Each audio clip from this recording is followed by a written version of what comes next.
Ola mga langga, nakakauna ba mo diri sa ating Markambingan? Doon lang ni sa may airport mga langga. Kung gikan mo sa airport, naay siya sa left side, unya atbang siya sa may COA.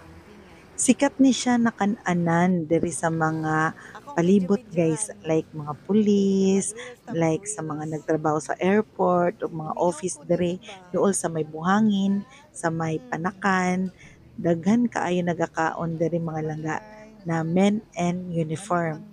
Kay tungod lami man jud kaayo ilahang nilutuan. Kana ganing naagay ka sa imong balay nga gilutuan ka sa imong mama kay birthday nimo. Inana ang lasa sa ilang mga pagkaon mga langga. Legit kaayo na lutong bahay.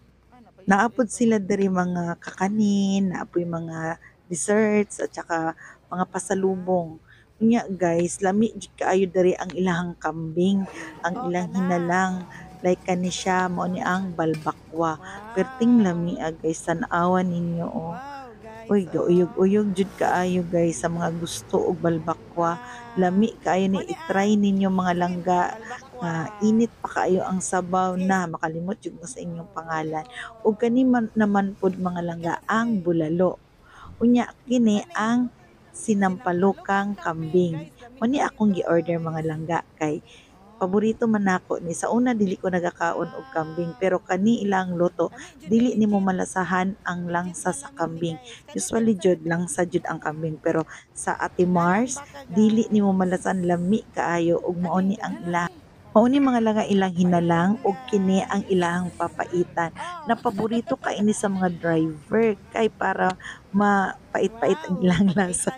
Joke lang guys, lami ni ganahan kay sila mga ani labi na mga lalaki na driver mga langga o ni ginapangita jud nila.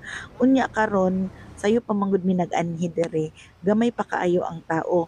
Pero pag abot na anig alas 11 mga langga antod alauna alas 2, daghan na kaayo nig tao. Unya ayaw mo kabala ka mga langga kay perting daghanan nilag tables and chairs. Dako kaayo na ilang area.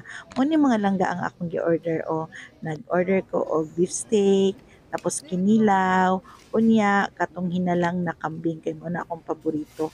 Duha lang man gud mi nagkaon karon. Enough na kaayo ni sa ako ang mga langga. Ginapangita jud nako ni ila mga pagkaon. Kay dugay-dugay ko wala nakabalik dere. Naapo day ni sila yung mga baligya diri mga langga na pasalubong na ay durian ug naapoy mga pomelo dito sa kilid mga lamangga. Nasa lay fruit stand. Tapos naapod sila yung mga buko juice ug halo-halo. Mo ni daghan kay sila drinks dako kay ni ilang area ug ang ganahan jud nako diri mga langga kay buutan kaayo